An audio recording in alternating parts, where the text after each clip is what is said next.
Hello there, wonderful pre-matriculants. Welcome to Educate. In this video, we'll be doing the biodiversity of plants. This is biological terms questions. Remember to watch my previous videos on all the divisions of the plants because this is kind of summarizing all of them in these 17 biological terms. Stay tuned.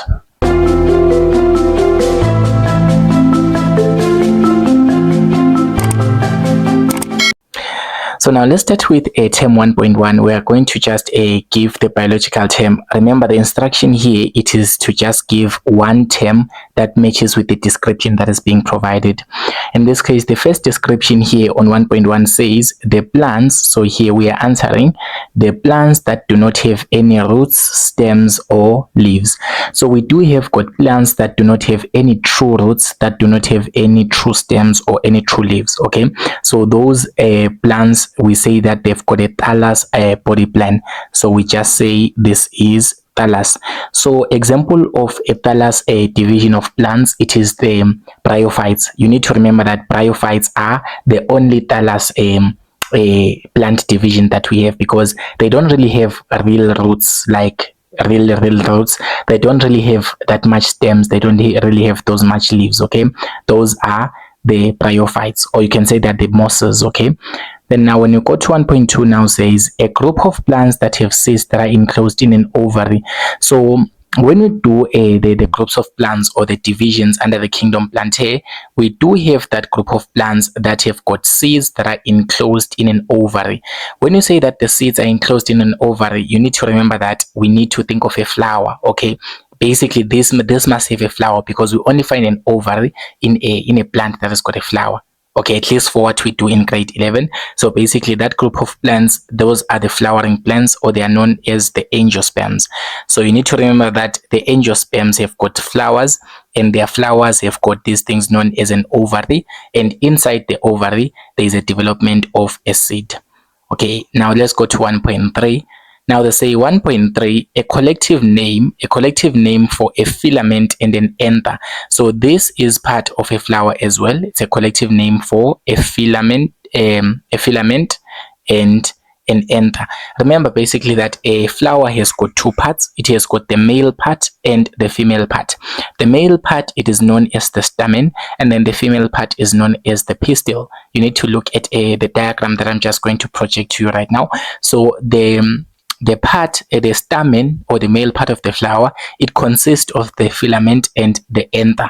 Okay, so when we combine the filament and the anther combined, we say that is known as the stamen. So don't write the male part. No, you need to write stamen, not anything else. So it is stamen is the male part.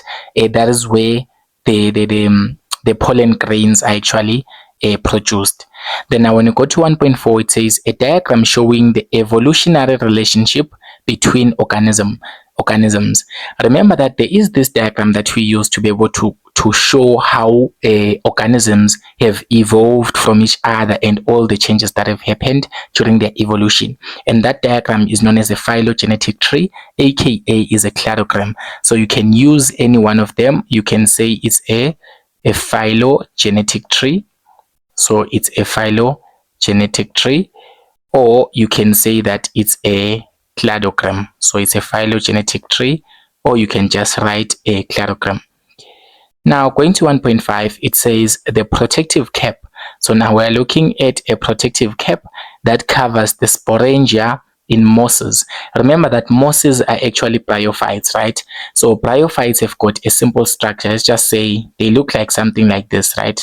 And then they've got some sporangiophore, and then something like this. This is how the bryophytes look like. If you didn't know, I think I've once made a video showing how a bryophyte looks like. So this is how a bryophyte looks like. So a bryophyte is just a simple plant, but it does have a sporophyte generation. Okay, so a bryophyte does have some spores. Okay, so the spores are produced here at the sporangia. So this is known as the sporangia. So the cap that is enclosing the sporangia, we say is known as the calyptra. So we use the term calyptra. I'm not sure if the spelling is correct, but basically it's known as a calyptra, or I think they can also accept capsule as well. It's a capsule or it's a calyptra, but I'd rather use the word calyptra. I'll just confirm for you if the spelling is the correct one, but basically it is the one that covers the sporangia of a normal bryophyte. Because remember that the bryophytes, they also produce spores. Okay, they produce spores, and those spores, they are found in the what? In the sporangia, or they are produced in the sporangia. And then now when you go to 1.6 now says the transfer of pollen. So now the keyword here is that we are transferring pollen grains from the anther to the stigma, of another plant's flower. So basically, you know that the pollen grains that are produced in the anther, remember that they are produced in the anther, in the male part of a flower, right? So those pollen grains, they can be transferred to the stigma of another plant's flower, so that we can have some reproduction to happen there. Okay, so that process is known as pollination. Whenever you hear the term the transfer of pollen grains, whenever pollen is being transferred from the anther to the stigma between two flowers or between the same flower, we say that is known as pollination. But now, just that the statement was not it wasn't structured properly, but basically we're just gonna say pollination in general. We're gonna say pollination in general. So we can have self-pollination or we can have cross-pollination. So if it is a self-pollination, the pollen grains are being transferred from the anther to the stigma of the same flower, okay, of the same plant's flower. And then if it is cross-pollination, the pollen grains are being transferred from the anther of one flower to another different one. So this one is more like a cross-pollination, yeah, to be specific, right? Cross-pollination, yeah, rather than just pollination. So it is cross-pollination. So it simply means that the pollen grains are moving from the anther of one flower to another different flower, or to another plant's flower, of course. Then 1.7 now says the type of reproduction that is involving the fusion of gametes. So remember that when we're having a fusion of gametes, it simply means that we are having a sperm cell and also an ovum. Okay, we have a sperm cell and an ovum. Those are fusing with each other. So that is known as, we've got two types of reproduction basically. We've got sexual reproduction, we've got asexual reproduction. The difference is that when we are doing sexual reproduction, there is an involvement of gametes. So there is a gamete from the male and a gamete from a female. Those two gametes, they need to fuse. For example, us as humans, the male produces the sperm cells and then the female produces the ova. Okay, or you can say the egg cells. So the sperms during the marriage deed, what actually happens, the sperm cell of a male fuses with the egg cell of a female. So basically, whenever we've got a reproduction whereby two gametes are fusing with each other, okay, we are going to say that is known as what? As sexual reproduction. So that is what defines sexual reproduction. There is a fusion of gametes. So it means we require a male gamete as well as a female gamete that are fused together. Then now when you go to 1.7 now says, what is the dominant generation in the life cycle of ferns? Remember that ferns belong to the division Pteridophyta. They're actually pteridophytes, okay? So remember that ferns, most of them, the dominant generation, we've got two generations basically. We've got a gametophyte generation as well as a sporophyte generation. When we're talking about the gametophyte generation, is just the lower part of the plant or the younger part of the plant that produces gametes. Then the sporophyte generation, it is the upper part of the plant that produces spores. It's just simply that don't overthink it, okay? So we've got a gametophyte a generation. It is just the lower part of the plant, the one that is closer to the ground, or the younger part of the plant. Then when the plant grows, it will now develop a sporophyte generation. Kind of that sense, okay? So basically, the dominant generation that we have in ferns, you need to know that it is the sporophyte generation. So we have got sporophytes, more sporophytes in ferns, okay? So the sporophyte generation, it is the one that is dominating in ferns. Now 1.9 now says the reproduction So we are now looking at reproduction, which uses non-reproductive parts of a plant to produce new plants. So remember that I've already said that we've got two types of reproduction, right? We have got sexual reproduction as well as asexual reproduction. Sexual reproduction, it involves the fusion of two gametes, the male and the female one. But now asexual reproduction, it doesn't really use any reproductive parts. It doesn't really use any gametes. It doesn't really use it's just self-reproduction. It can just happen even if we have got only one organism. So there are some plants that are able to produce spores. For example, when we look at bryophytes, so bryophytes here, they actually produce what? They actually okay, there's a gametophyte generation. Okay, let's just take fungi for example.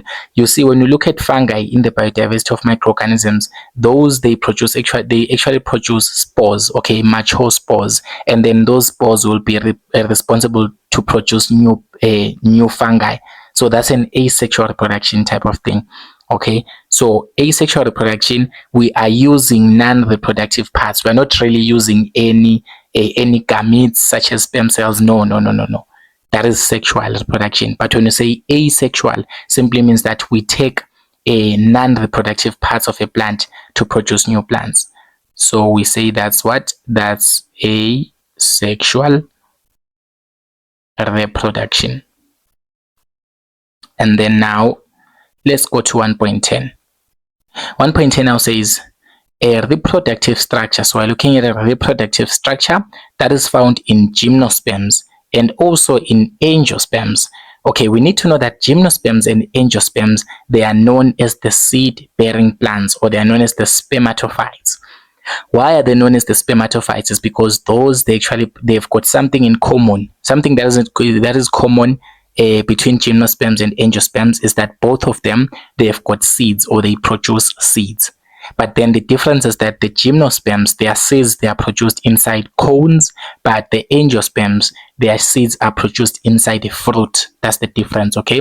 So now they say, and it consists of a plant embryo with a protective coat. So this is just now a further emphasis, but basically we've already answered the question, because we know that gymnosperms and angiosperms, both of them, they produce seeds. That is the reproductive structure in those two divisions, is seeds, okay?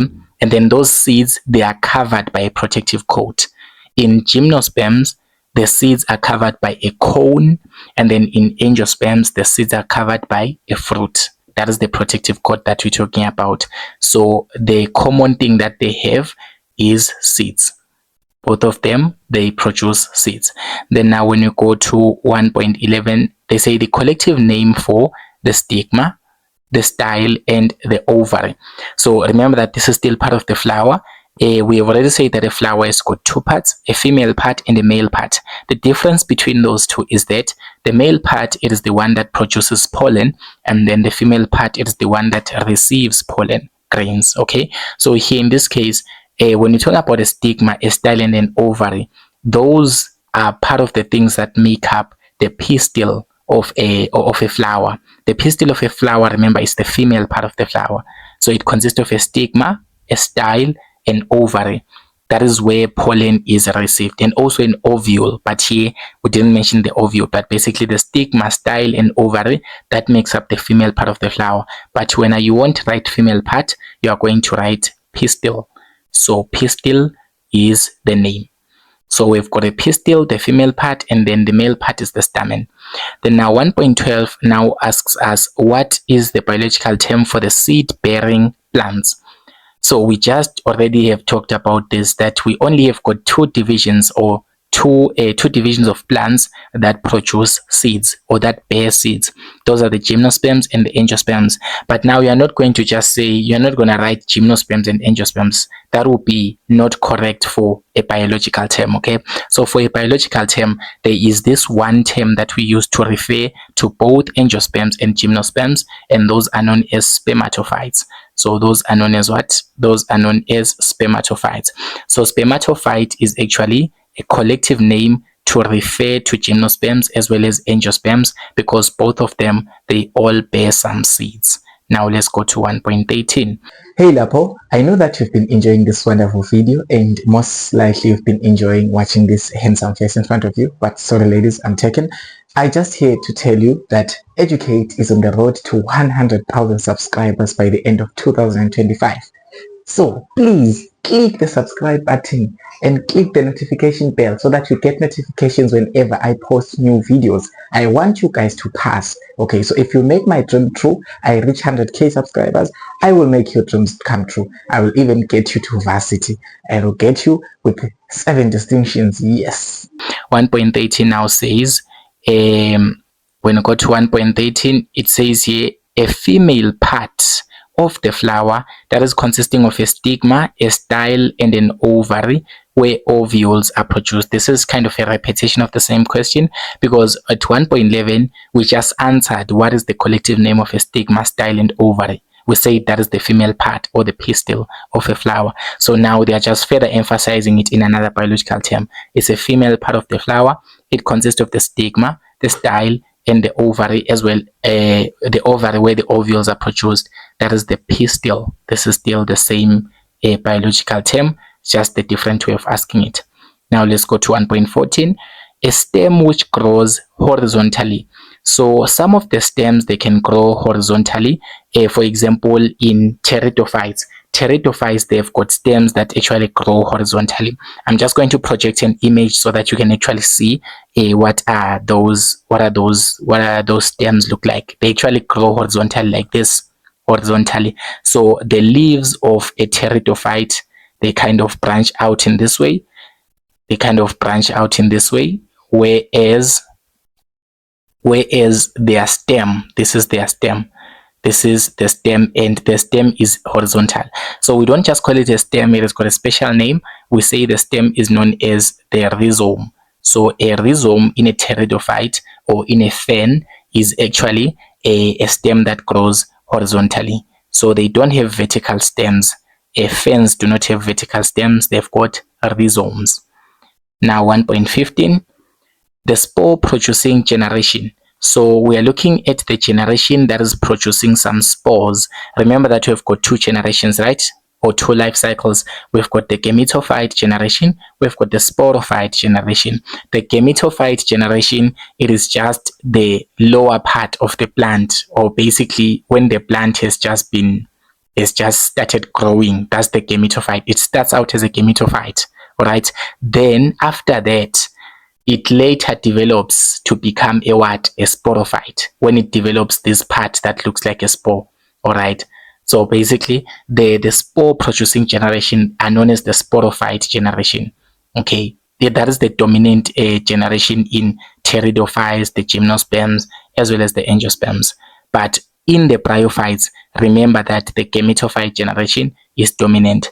So it simply means that bryophytes, most bryophytes, they just remain as small plants like this. They don't actually grow to have a spore and whatnot. No, most of them, they just remain as small plants. That's why we say that the gametophyte generation is dominant in bryophytes.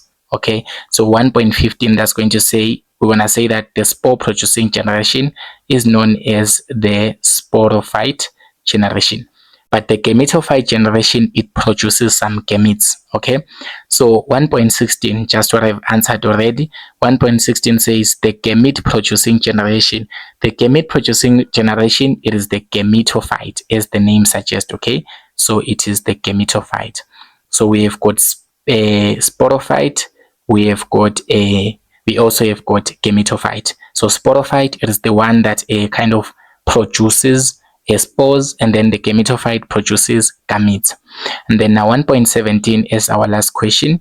1.17 now says a group of sporangia. So we are looking at a group of sporangia that are arranged on the pinna of a fern frond.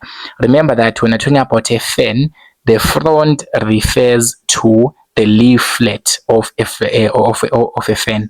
Remember that when you're looking at ferns or pteridophytes, they kind of have a compound leaf, and then they've got small leaflets like this. just going to project the image for you so that you can see clearly, but they've got leaflets. Okay, so behind those leaflets, or at the back of those leaflets, we have got this structure where there is a group of sporangia. That structure is known as the sorus of the fern leaf. So it is known as the sorus. So inside the sorus, you find what? You find a group of sporangia. Remember that the sporangia is the one that produces the spores, right? That's what you have learned from the biodiversity of microorganisms, that the spores are produced in the sporangia. That's plural. If it's one, you say sporangium. But basically, the spores are produced in the sporangia, and those sporangia, they are arranged in a sorus of a fern frond. What's a frond? Remember that a frond is just a leaflet. Normal, it's a small leaf of a fern. A fern is a pteridophyte.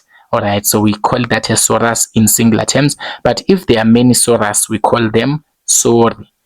So thank you so much for watching this video, wonderful pre-matriculants. Don't forget to subscribe to the channel. Tell your friends to also stay tuned.